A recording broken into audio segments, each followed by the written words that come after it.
నెల్లూరులోని గన్నులు భూగర్భ శాఖ డిప్యూటీ డైరెక్టర్ కార్యాలయం వద్ద సీతారామపురం మండలం సింగారెడ్డిపల్లి గ్రామస్తులు మైనింగ్ లీజ్ ఆపాలని నిరసన చేశారు. అనంతరం మైనింగ్ డిప్యూటీ డైరెక్టర్ శ్రీనివాసరావుకు వినతిపత్రం అందజేశారు. ఈ సందర్భంగా వారు మీడియాతో మాట్లాడుతూ సింగారెడ్డిపల్లి గ్రామ పంచాయతీ సర్వే నెంబర్ 129లో 169 ఎకరాలు మేత పోరంబోకు భూమి ఉందని, ఆ భూమిలో పశువులను మేపుకుంటూ అనేక మంది జీవనం సాగిస్తున్నారని వారు తెలిపారు. మేత పోరంబోకు భూమిలో SGS మినరల్స్ మైనింగ్ చేస్తున్నారని అన్నారు. ఆ భూమిలో మైనింగ్ జరిగితే ఎన్నో ప్రాణాలు కోల్పోయే పరిస్థితి వస్తుందని అన్నారు. చుట్టుపక్కల పంట నష్టపోవడమే కాకుండా పశువులకు మేత దొరకని పరిస్థితి ఏర్పడుతుందని అన్నారు. గ్రామం మొత్తం వలస వెళ్లాల్సిన పరిస్థితి ఏర్పడుతుందని, కనుక అధికారులు స్పందించి మైనింగ్ ఆపాలని వారు కోరారు.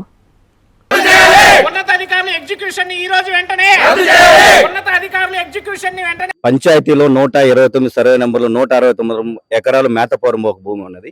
అది ఎటువంటి పంచాయతీ తీర్మానం లేకుండా SGS mineral private limited company వారికి లీజు మంజూరు చేశారు. అది మాకు తెలిసి ఈ లీజును వచ్చేసి దానివల్ల చాలా పంట నష్టాలకు చాలా నష్టం వాటిల్లుతుంది. పశువులకు, గొర్రెలకు అదే మేత జీవనాధారం అని చెప్పేసి మేము ఎన్నోసార్లు కలెక్టర్ గారు కలిసాం. కలెక్టర్ గారు హిమాంశు శుక్లా గారు ఎవరు వచ్చి ఇక్కడ మైనింగ్ చేయడానికి లేదని చెప్పి తెగించి, ఎవరు చేసినా నా పేరు చెప్పండి అని చెప్పేసి ఆ రోజు మా మండలంలో చెప్పారు.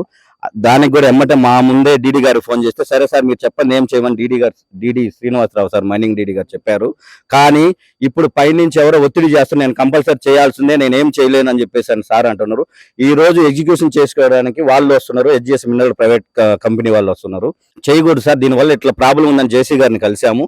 జేసీ గారు కూడా ఈ రోజు ఆపండి, వాళ్ళ ప్రజలకు హాని కలుగుతుందని అనగానే, సార్ నాకు పైనుంచి ఒత్తిడి ఉంది, నేను ఆపలేను సార్, పైనుంచి నాకు ఆఫీసర్స్ ఒత్తిడి చేస్తున్నారని చెప్పారు. ఈయనకు పైనుంచి ఆఫీసర్స్ ఒత్తిడి చేస్తున్న ఈ జనాలు ప్రాణ నష్టం కలిగినా కానీ ఆయనకి ఏమి ఇబ్బంది లేదంట. మరి ఏ రకంగా వాళ్ళు వచ్చి ఎగ్జిక్యూషన్ చేసుకొని పోతారు, మేము కూడా ఇదే మైనింగ్ ఆఫీస్ నైట్ కూడా ఇక్కడే కాపలా ఉంటే వాళ్ళు ఏ రకంగా చేసుకొని పోతారు మేము కూడా చూస్తాం. నేను గట్టిగా వాళ్ళు వచ్చినా ఎంతకైనా పోరాడి తెగిస్తామని చెప్పేసి మీకు తెలియజేస్తాం.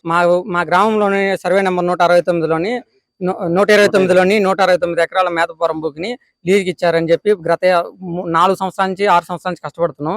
గత ప్రభుత్వంలో 2 సార్లు జేసీ గారు గ్రామ సర్వే నిర్వహించి గ్రామ పెట్టారు. అప్పుడు మేము అందరూ గ్రామ ప్రజలందరూ వద్దనటంతో అప్పుడు ఆగిపోయింది. మాకు తెలియకుండా గ్రామ సభ తీర్మానం లేకుండా, ఎవల్యూషన్ లేకుండా, గ్రామ ప్రజలకు ఎటువంటి విషయం తెలియకుండా వీళ్ళు లోపల రాజకీయం చేసుకొని డబ్బులు ముడుపులు సంచులు పెట్టి లోపల చేసుకొని ఫోర్జరీ సంతకాలు ఒక 5 మంది చేత వాళ్ళకే తెలియకుండా వాళ్ళ ఆధార్ కార్డులు తీసుకొని, ఆధార్ కార్డుల ద్వారా మాకు ఇల్లు మా ఊర్లో జీవనోపాధి కలుగుతుందని చెప్పి, ఉద్యోగరీత్యా అవకాశాలు వస్తాయని చెప్పి 5 మంది చేత తప్పుడు తీర్మానం రాపించుకొని వాళ్ళకే తెలియకుండా చేసి ఇప్పుడు ఈ మైనింగ్ కోసం పర్మిషన్ ఇచ్చారు. ఆ పర్మిషన్ ఆపడానికి మేము ఉదయం నుంచి ఇంతమంది జనాలు మా ఊరి నుంచి వచ్చి జేసీ గారిని కలిసాము. జేసీ గారిని పిలిపించి డీడీ గారిని, శ్రీనివాసులు గారిని ఆపమని చెప్పారు. కానీ పైనుంచి ప్రెజర్ ఉంది, ప్రెజర్ వల్ల మేము ఇప్పటివరకు అంతా అయిపోయిందని చెప్పి వాళ్ళు ఈ రోజునే రేపైనా తీర్మానం ఇస్తామని చెప్తున్నారు. అగ్రిమెంట్ చేసుకుంటాము ఇన్ని సంవత్సరాలు అని చెప్తున్నారు. మేము అది వద్దని చెప్పి హైకోర్టులో కూడా వేస్తున్నాము. హైకోర్టులో ఉన్నదాన్ని మీరు ఎలా చేస్తారు, హైకోర్టులో ఉన్నంత వరకు మీరు ఆపండి, ఆపని చెప్పినా కానీ వినకుండా సార్ శ్రీనివాస సార్ గారు ఖచ్చితంగా చేయాల్సిందే, మాకు కూడా ప్రెజర్ ఉంది, మాకు రూల్స్ ప్రకారం చేయాలని చెప్తున్నారు. ఇది కానీ ఆపకపోతే మా ప్రాణాలైనా తెగించి ఇంతవరకు ఈ నైట్కి కానీ రేపుకి కానీ ఎన్ని రోజులైనా ఇక్కడైనా ఉండి వాళ్ళని ఆపేదాకా ఉంటాము. లేదా మా ప్రాణాలకైనా, మా ఊర్లో ఇంకో జీవనోపాధి అంటూ ఏం లేదు. ఆ జీవనోపాధి కోసము మా ఊరు మొత్తం ఖాళీ చేయాలా, ఖాళీ చేసే బదులు మా ఊరి కోసం ఏడే ఉండి 2-3 రోజులు అని చెప్పి దీన్ని ఆపేదానికి సర్వశక్తిలో ప్రయత్నిస్తామని కోరుకుంటూ, మా ఎందు దయ ఉంచి ఈ సార్ శ్రీనివాస్ సార్ కానీ, జాయింట్ కలెక్టర్ కానీ, కలెక్టర్ గారు కానీ, మా ఎమ్మెల్యే కాకల సురేష్ కానీ మాకు సహకరించి దాన్ని ఆపవలసిందే. Nellore Narayana medical academy 2026 NEET ఫలితాల్లో ప్రతి ఇద్దరిలో ఒకరిని మెడికోగా తీర్చిదిద్దిన ఘనత కేవలం Nellore Narayana medical అకాడమీదే.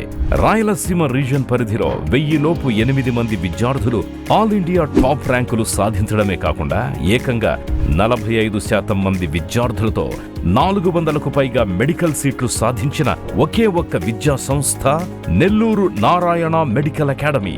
Long term క్లాసులు ప్రారంభమైనవి. సంప్రదించండి.